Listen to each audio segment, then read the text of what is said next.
Saudaraku, kita ini hidup di dunia yang serakah.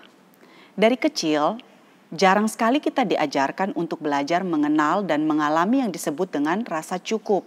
Walaupun mungkin ada di antara kita yang belajar seperti itu. Tapi kita lebih terbiasa dengan konsep menginginkan lebih dan lebih lagi.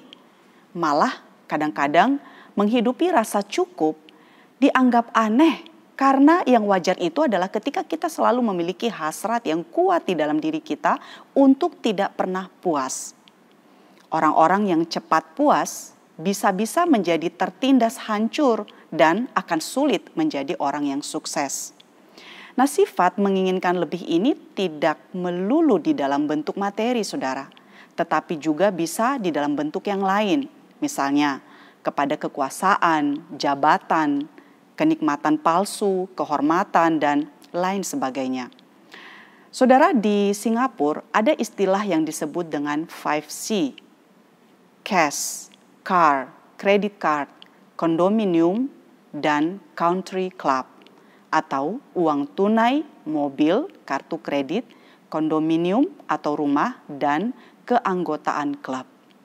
Nah, mereka yang belum berhasil memiliki 5C atau 5C ini dianggap belum berhasil hidupnya. Sehingga banyak orang yang mati-matian bekerja dan melakukan apapun untuk bisa mendapatkannya. Amsal 27 ayat yang ke-20 mengatakan, dunia orang mati dan kebinasaan tidak akan pernah puas. Demikianlah mata manusia tak akan pernah puas.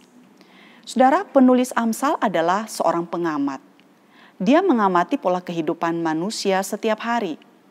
Nah, di dalam ayat ini, penulis Amsal mensejajarkan antara mata yang tidak akan pernah puas dengan dunia kematian. Selalu ada tempat di dalam dunia orang mati. Makam tidak menjadi tersumbat dengan banyaknya mayat yang setiap hari dilemparkan ke dalamnya. Karena kubur tetap menganga dan seakan-akan berteriak, berikan lagi, berikan lagi. Di neraka ada banyak tempat bagi jiwa-jiwa yang berdosa untuk masuk di situ. Seperti dunia kematian itu, demikianlah mata manusia yang tidak akan pernah puas.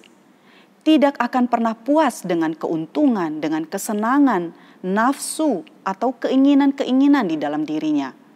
Mata manusia tidak akan pernah puas melihat. Demikian manusia yang mencintai uang tidak akan pernah dipuaskan oleh uang. Demikian katanya. Nah, saudara, Shakespeare dalam sandiwara yang berjudul Macbeth yang menggambarkan bahwa pada akhirnya kita melihat manusia tidak akan pernah puas seberapapun keinginannya untuk dipuaskan.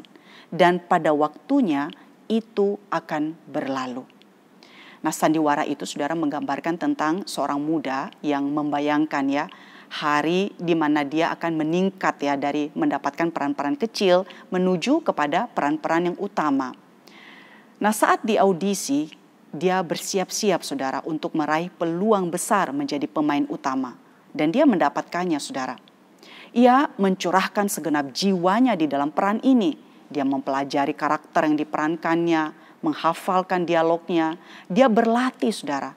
Sehingga setiap kata itu dapat dia ekspresikan dengan intonasi yang benar. Dan setiap gerakannya dia sesuaikan dengan tepat. Nah, akhirnya saudara, tibalah malam perdana.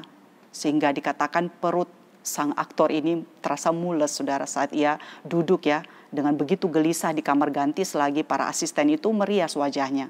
Jantungnya berdegup dengan keras sampai ketika terdengar ketukan yang memberikan kepada dia informasi bahwa dia akan segera naik panggung.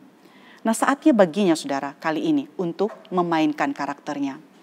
Nah, setelah mendapatkan tanda, ia tampil ke dalam sorotan cahaya ya yang mengambil tempat di pusat panggung itu saudara.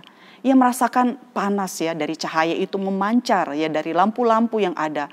Cahaya itu begitu menyilaukan mata sehingga dia tidak bisa melihat orang banyak yang menyaksikan setiap gerakannya. Sejenak saudara, ia menyingkirkan penonton dari benaknya dan dia berkonsentrasi untuk memainkan karakter yang diperankannya. Ia begitu terbuai di dalam alur drama itu hingga klimaks mencapai akhir yang begitu dramatis. Nah, ketika layar diturunkan, saudara, penonton bangkit berdiri. Mereka bertepuk tangan, saudara. Mereka bersorak riuh rendah dan meminta supaya sang aktor yang barusan main itu muncul sekilas lagi di panggung. Nah, kemudian dia, ya saudara, melangkah ke pusat panggung dan dia membungkuk di hadapan para penonton.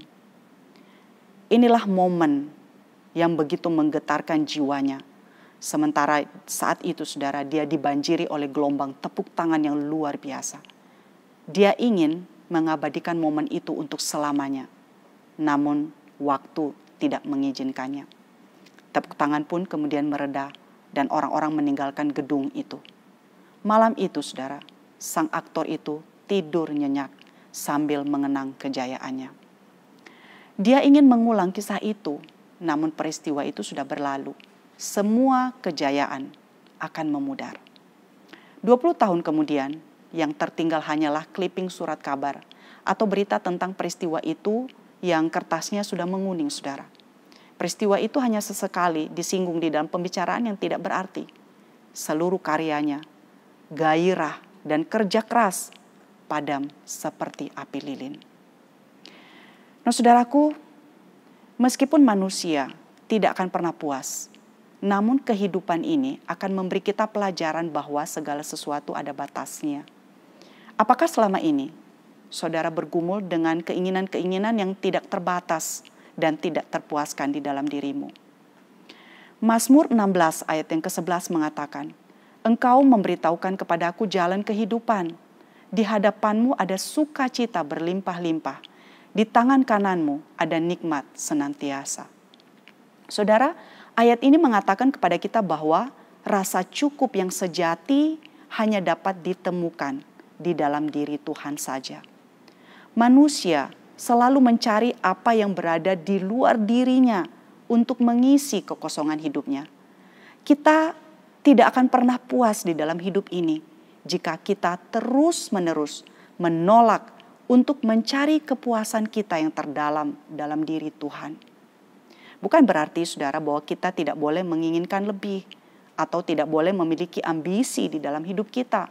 Namun, ketika kita bicara rasa cukup, maka di manakah kita meletakkan kepuasan dan rasa cukup di dalam hidup kita ini?